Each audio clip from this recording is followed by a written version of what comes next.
Deux jumelles noires menacées lors d'un cours de karaté par des ceintures noires ignorantes de leur vraie puissance. Vous deux, restez au fond de la salle. Cet endroit n'est pas fait pour vos traditions de combat, grogna de Regalwal, ceinture noire de 19 ans, en mimant des guillemets sarcastiques avec les doigts, tout en bloquant délibérément le passage des jumelles vers les tatamis principaux. Avant de commencer l'histoire, commentez ci-dessous d'où vous regardez dans le monde aujourd'hui. Et si vous aimez ce genre d'histoire, n'oubliez pas de liker, partager et vous abonner pour en découvrir d'autres. Son camarade Tyler Brooks éclata de rire à ses côtés, ajustant fièrement sa ceinture noire qu'il portait comme un trophée de supériorité. Les sœurs Maya et Sarah Johnson, âgées de 17 ans, venaient tout juste d'arriver au prestigieux Elite Dragon Dojo pour leur tout premier cours officiel. L'endroit respirait la tradition et l'exclusivité. Tatamis importés du Japon, miroirs immaculés sur tous les murs, et portraits de maîtres asiatiques les observant solennellement d'en haut. C'était le genre d'endroit où la mensualité coûtait plus cher que le loyer de la plupart des gens. Le problème, c'est que vous ne comprenez pas la vraie discipline, poursuivit Derek avec une arrogance soigneusement étudiée. Le karaté traditionnel exige du respect pour la hiérarchie. Peut-être devriez-vous chercher quelque chose de plus, adapté à votre style naturel de résolution de conflits. Tyler hocha la tête avec une fausse sagesse. Comme la boxe, ou ces bagarres de rue que vous connaissez sûrement déjà. Le sensei Mish observait la scène de l'autre côté du dojo, feignant d'ajuster son équipement, laissant volontairement ses élèves favoris imposer l'ordre naturel des choses. Les 30 autres élèves faisaient semblant de pratiquer leur kata, mais tous suivaient attentivement le spectacle d'humiliation qui se déroulait. Certains parents, assis sur les gradins, chuchotaient entre eux, visiblement mal à l'aise, mais personne n'intervenait. Maya inspira profondément, se souvenant vaguement de la conversation qu'elles avaient eue avec leur père la semaine précédente. « Vous rencontrerez de la résistance », leur avait-il dit. « Vous en avez toujours rencontré. » À ce moment-là, elle pensait qu'il exagérait. Maintenant, elle comprenait qu'il avait simplement été réaliste. « La discipline est quelque chose que nous connaissons bien », dit calmement Maya, avec une autorité dans la voix qui fit taire le rire de Tyler. Il y avait dans sa manière de parler quelque chose de profondément assuré, ni défensif, ni nerveux, juste la confiance tranquille de quelqu'un ayant déjà affronté des tempêtes bien pires. « Ah oui » se moqua Derek en poussant légèrement l'épaule de Sarah. « Alors montrez-moi cette discipline, en restant à votre place. » C'est là que l'ambiance changea du tout au tout. Les jumelles ne reculèrent pas. Elles ne s'inclinèrent pas. Au contraire, leurs corps adoptèrent subtilement des postures qui n'avaient rien à voir avec le karaté traditionnel. Des postures de prédatrices conscientes de la faiblesse de leur proie. Tout combattant expérimenté aurait reconnu les signes. Poids parfaitement réparti. Muscles détendus, mais prêts à exploser. Yeux mesurant les distances et les angles d'attaque. Intéressant, murmura Sarah en observant Derek comme un scientifique étudierait un insecte. Depuis combien d'années pratiques-tu le karaté? La question prit Derek de court. Étant. Pourquoi?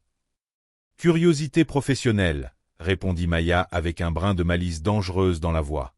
Les deux échangèrent un regard rapide, cette forme de communication silencieuse unique aux jumelles. Derek sentit un frisson. Il comprit que ces deux novices l'analysaient, et qu'elles savaient déjà exactement où frapper pour causer le maximum de dégâts. La façon dont Maya inclinait légèrement la tête. Comment Sarah déplaçait le poids de son corps. Leurs mains, relâchées mais prêtes à frapper. Rien de tout cela ne ressemblait à une posture de débutante. « Écoutez bien, » dit Derek, tentant de reprendre le contrôle de la situation. « J'ai mis au tapis des gens 2 fois plus grands que vous. J'ai combattu dans 3 États. Vous n'êtes que 2 filles de plus essayant de s'imposer là où vous n'avez pas votre place. Combien de combats as-tu gagné ces 6 derniers mois? Demanda tranquillement Sarah, comme si elle posait une question sur la météo. Tyler fronça les sourcils. C'est quoi cette question? Une question simple, répondit Maya. Tu parles beaucoup d'expérience. Nous sommes juste curieuses de savoir ce que vaut ton expérience, en réalité. Un silence absolu s'installa dans le dojo. Il y avait quelque chose chez ces 2 filles qui bouleversait toute la hiérarchie du lieu. Elles portaient des ceintures blanches, mais se comportaient comme si elles cachaient des secrets capables de renverser toute la dynamique de pouvoir. Le sensei Mish finit par s'approcher, sentant que la situation lui échappait. « Mesdemoiselles, je pense que Derek et Tyler tentaient simplement de vous expliquer nos protocoles traditionnels. » « Protocole » répéta Maya en savourant le mot. Intéressant choix de vocabulaire. La tension montait dans le dojo. Personne n'imaginait que ces deux prétendues débutantes s'apprêtaient à transformer ce cours de karaté en un événement que la communauté martiale n'oublierait jamais. Parce que, parfois, les personnes les plus dangereuses sont justement celles qui paraissent les plus inoffensives. Si cette histoire de dépassement de soi et de justice vous plaît, n'oubliez pas de vous abonner à la chaîne, car ce qui va suivre va redéfinir complètement le sens du mot respect. Le premier cours officiel commença 15 minutes plus tard. Les jumelles furent reléguées dans le coin le plus reculé du tatami. Le sensei Mish donna des exercices basiques pour débutants, tandis que Derek et Tyler reçurent l'autorisation de diriger l'échauffement des ceintures intermédiaires. Posture de base pour les nouvelles, annonça Derek en s'approchant avec une arrogance renouvelée. Voyons si elles savent au moins tenir debout. Maya et Sarah obéirent en silence, adoptant les positions montrées avec une précision qui aurait dû faire réfléchir. Leurs mouvements étaient trop fluides, trop contrôlés, trop équilibrés pour des débutantes. Mais Derek était aveuglé par son propre orgueil. Pathétique, murmura Tyler en forçant Sarah à corriger sa posture avec des bousculades inutiles. 7 ans ici, et je n'ai jamais vu quelqu'un d'aussi mal coordonné. Pendant les 20 minutes suivantes, les jumelles endurèrent des corrections de plus en plus agressives, des coups d'épaule à peine déguisés, des poussées qui ressemblaient à des demi-coups de poing. Ajustements de posture qui étaient clairement du harcèlement, commentaires sur des limitations naturelles qui résonnaient contre les miroirs du dojo. Les autres élèves observaient, mal à l'aise, mais personne n'intervenait. Certains parents, assis dans les gradins, murmuraient entre eux, mais préféraient faire semblant de ne rien voir, comme s'ils n'assistaient pas à un harcèlement systématique. Ce fut quand Derek décida d'intensifier l'humiliation que les choses commencèrent à devenir intéressantes. Démonstration de self-défense, annonça-t-il à voix haute pour que toute la classe entende. Les débutantes doivent apprendre ce qui se passe quand on ne connaît pas sa place. Maya échangea un regard rapide avec Sarah, ce genre de communication silencieuse que seules des jumelles peuvent avoir. Pendant un instant, quelque chose de dangereux brilla dans ses yeux avant qu'elle ne retrouve le masque de sa mission. « Tyler, attrape celle-là », dit Derek en désignant Maya d'un geste irrespectueux. « Je vais vous montrer comment neutraliser quelqu'un qui se croit plus maligne qu'elle ne l'est vraiment. » Ce fut alors que Maya fit quelque chose d'inattendu. Au lieu de protester ou de tenter de fuir, elle sourit.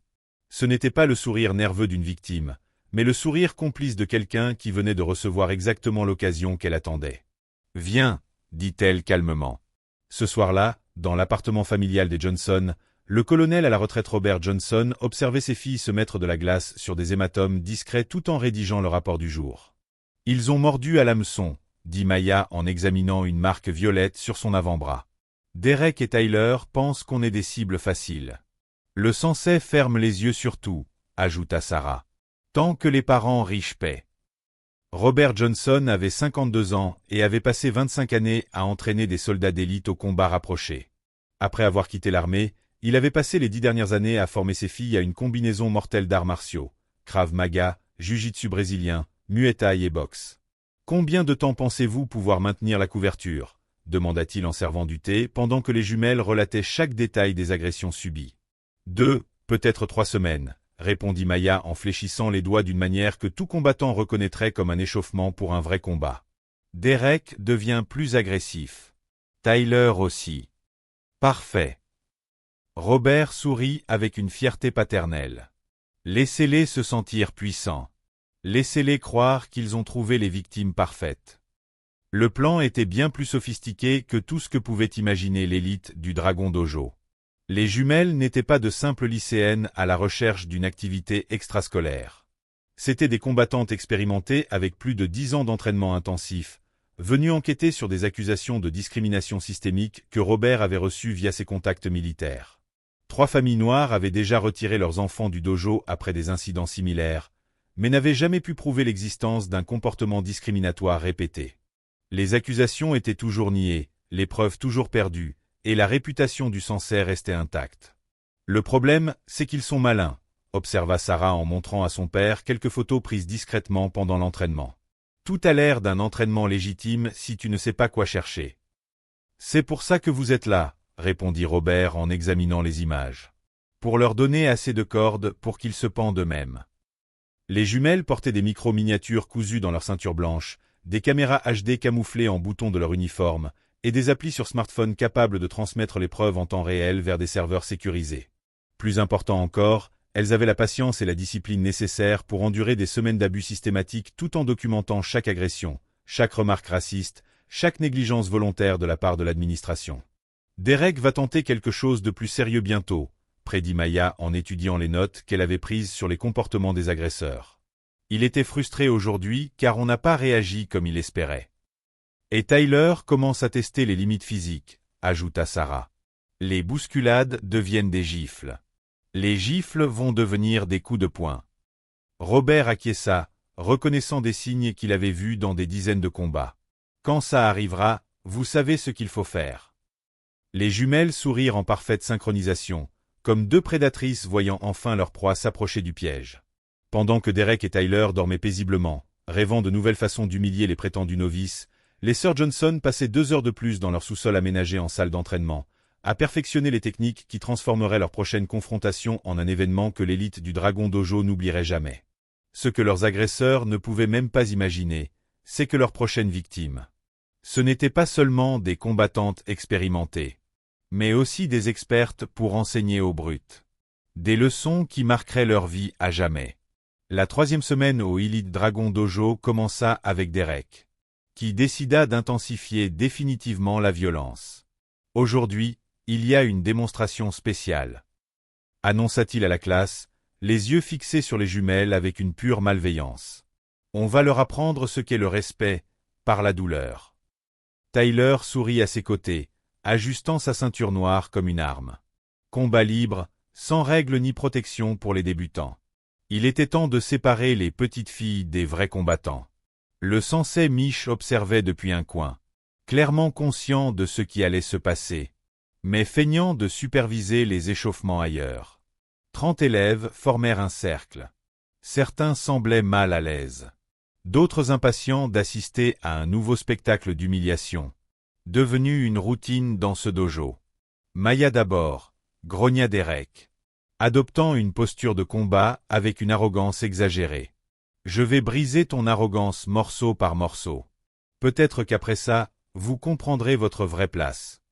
C'est alors que Maya fit quelque chose qui réduisit le dojo au silence. Au lieu d'adopter la posture basique et maladroite, qu'elle avait simulée pendant des semaines, elle se glissa dans une position de combat, que tout combattant expérimenté aurait immédiatement reconnue. Basse, fluide, létale. Ses muscles se tendirent avec une précision militaire. Son poids parfaitement réparti avec technique. « Derek », dit-elle calmement, d'une voix chargée d'une autorité qui alourdit l'atmosphère du dojo. « Tu es vraiment sûr de vouloir faire ça ?» La question le prit complètement au dépourvu. Il y avait quelque chose dans sa voix, dans sa manière de se mouvoir, qui n'avait plus rien à voir avec la débutante apeurée qu'il torturait depuis des semaines. C'était comme si elle avait retiré un masque, révélant quelque chose de bien plus dangereux en dessous. « Qu'est-ce que tu crois faire » hurla-t-il. Mais Maya s'était déjà transformée. C'était comme voir un prédateur enlever un déguisement d'agneau. Le premier coup de Derek fut un high kick traditionnel de karaté. Technique, puissant, mais complètement prévisible. Pour quelqu'un d'entraîné au combat réel. Maya ne se contenta pas de l'esquiver avec une aisance surnaturelle. Elle contre-attaqua avec une combinaison dévastatrice de Muay Thai, qui frappa Derek au plexus solaire avec une telle force qu'il s'effondra. Le dojo explosa en exclamations de stupeur. Derek chancela en arrière, les yeux écarquillés, tentant de comprendre ce qui venait de lui arriver. « C'est impossible !»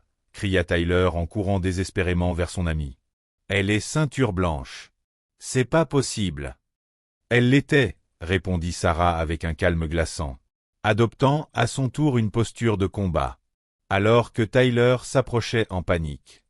Elle contre-attaqua avec une combinaison dévastatrice de Muay Thai, qui frappa Derek au plexus solaire avec une telle force qu'il s'effondra.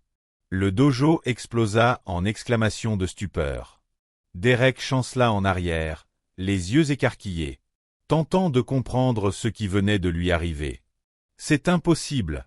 cria Tyler en courant désespérément vers son ami. « Elle est ceinture blanche. » C'est pas possible.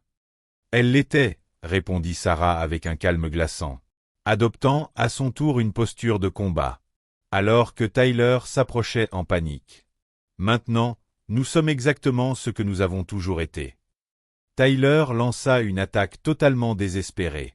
Mais Sarah l'intercepta avec une technique de jiu-jitsu brésilien, exécutée avec une précision chirurgicale, le projetant violemment sur le tatami. Le bruit de l'impact résonna comme un coup de feu, et Tyler atterrit avec une telle force que plusieurs spectateurs reculèrent. Derek tenta de se relever, essuyant le sang à sa bouche. Mais Maya s'était déjà positionnée pour le coup final. Avec une précision révélant des années d'entraînement intensif, elle appliqua une clé de bras, qui força Derek à s'agenouiller, le visage écrasé contre le tatami, sa position de dominant se transformant en une soumission humiliante et totale. Pitié! Haleta Derek, des larmes de douleur et d'humiliation coulant sur son visage. Je me rends complètement. Intéressant, répondit Maya. Maintenant juste la pression nécessaire pour provoquer une douleur intense sans causer de blessure permanente. 3 semaines à parler de discipline, de hiérarchie et de respect. Et voilà que tu te rends dès que tu fais face à quelqu'un qui peut vraiment se défendre. Le sensei Mish finit par courir pour intervenir, le visage blême de panique en voyant son élève vedette totalement dominée. Arrêtez immédiatement. Ceci va à l'encontre des règles du dojo.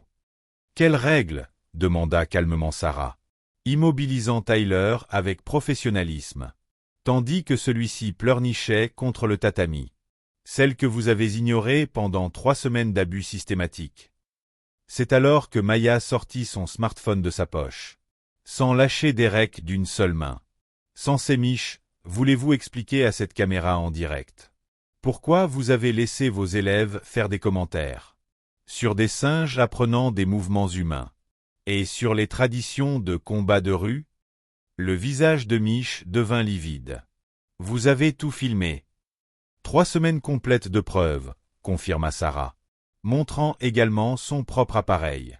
Chaque agression, chaque commentaire raciste, chaque moment où vous avez consciemment choisi de ne pas voir ce qui se passait sous vos yeux. Derek éclata en sanglots incontrôlables contre le tatami, en réalisant la gravité de la situation. Enfin en train de se concrétiser. S'il vous plaît, effacez ça. Mes parents, l'université, ma bourse complète. Maintenant, tu t'inquiètes des conséquences, dit Omeya d'une voix pleine de mépris. C'est curieux comme ça fonctionne, non? 3 semaines d'humiliation, et maintenant tu veux de la pitié. Tyler hyperventilait sous le contrôle de Sarah, clairement en pleine panique. Nous ne le savions pas. Ils semblaient normaux, de vrais débutants. Et à quoi ressemblons-nous exactement? Demanda Sarah, sa voix glaciale et méprisante. Des victimes faciles. Des filles sans défense qui ne se défendraient pas. Des gens prêts à accepter d'être traités comme des déchets. Le cercle d'élèves était dans un état de choc total. Certains filmaient frénétiquement avec leur téléphone portable, d'autres chuchotaient entre eux, tous en train de digérer le renversement total de pouvoir qu'ils venaient de voir. « Libérez mes élèves immédiatement », ordonna Mish en tentant de retrouver un semblant d'autorité. « Sinon je serai obligé d'appeler la police. » Maya sourit, un sourire si froid qu'il gela l'air du dojo. « Je vous en prie, appelez-la. » J'adorerais expliquer aux agents pourquoi 2 mineurs ont dû documenter la discrimination systématique, parce que les autorités de l'établissement ont totalement échoué à les protéger. Ils ont trompé tout le monde, se plaignit Derek, toujours immobilisé. Ils ont fait semblant d'être faibles, des débutants. Nous sommes ceinture blanche légitimes dans ce dojo, répondit Maya. Nous ne l'avons jamais caché. C'est vous qui avez supposé que ceinture blanche signifiait faiblesse et impuissance. C'est votre problème. Sarah relâcha enfin Tyler, qui s'éloigna en rampant, clairement terrifié.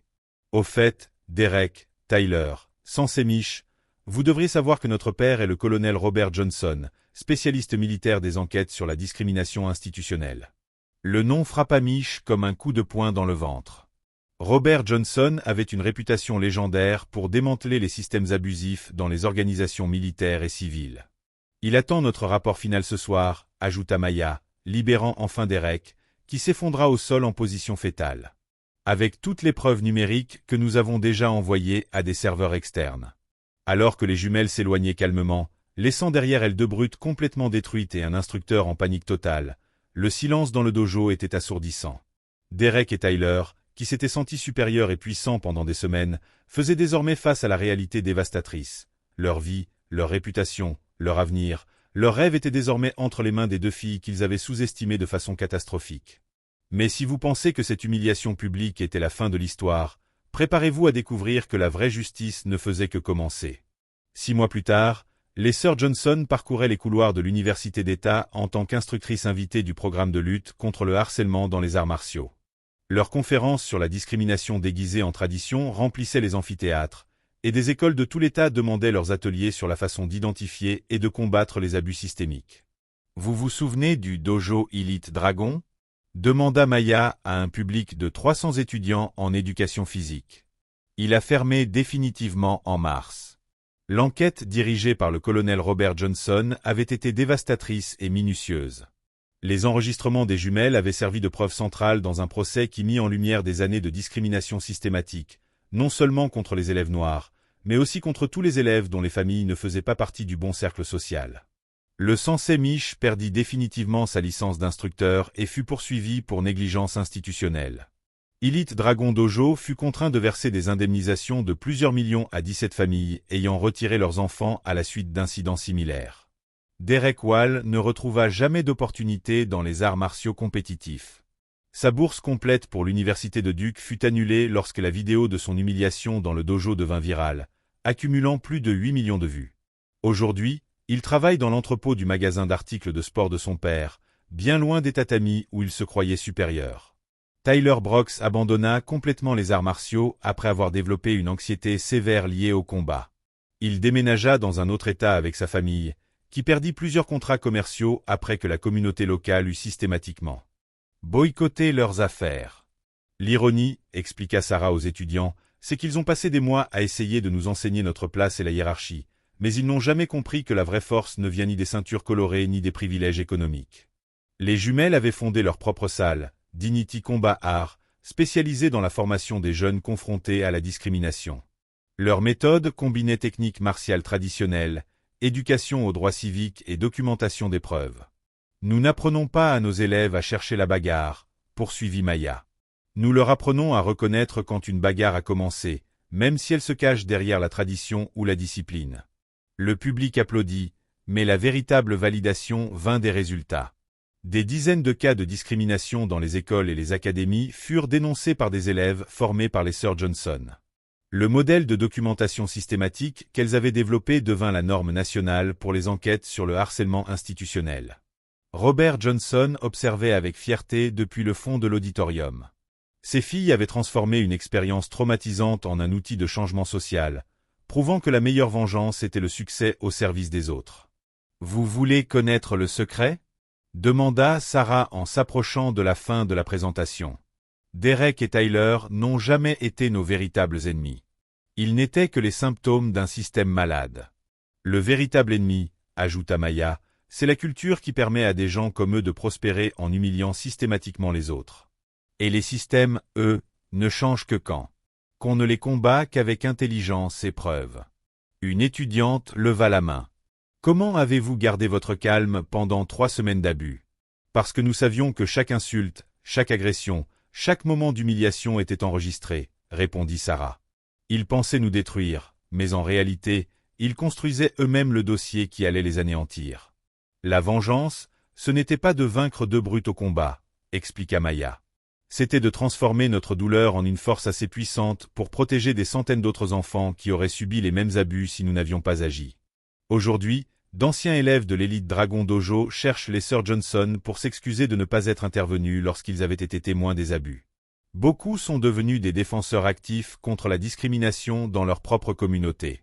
Derek et Tyler, quant à eux, vivent aujourd'hui socialement isolés, leur réputation à jamais entachée par la vidéo montrant 2 soi-disant ceintures noires supérieures, humilié publiquement par deux jeunes filles qu'il considérait comme inférieures. La leçon la plus importante, conclut Maya, c'est que la véritable force ne se mesure pas à celui qui frappe le plus fort, mais à celui qui est capable de transformer l'injustice en justice, la douleur en mission, et l'humiliation en éducation pour les générations futures. Les sœurs Johnson ont prouvé que la meilleure vengeance, ce n'est pas de détruire ses ennemis, mais de construire quelque chose de si puissant et positif que tout ce qu'ils représentaient devient insignifiant. Elles ont transformé 3 semaines d'enfer en des décennies de changement social, prouvant que parfois, la justice n'arrive pas par la force, mais par l'intelligence, la patience et la détermination inébranlable de bâtir un monde meilleur. Si cette histoire de dépassement intelligent t'a touché en plein cœur, abonne-toi à la chaîne pour découvrir d'autres récits qui prouvent que la véritable force réside dans la capacité à transformer l'adversité en une opportunité de changement positif.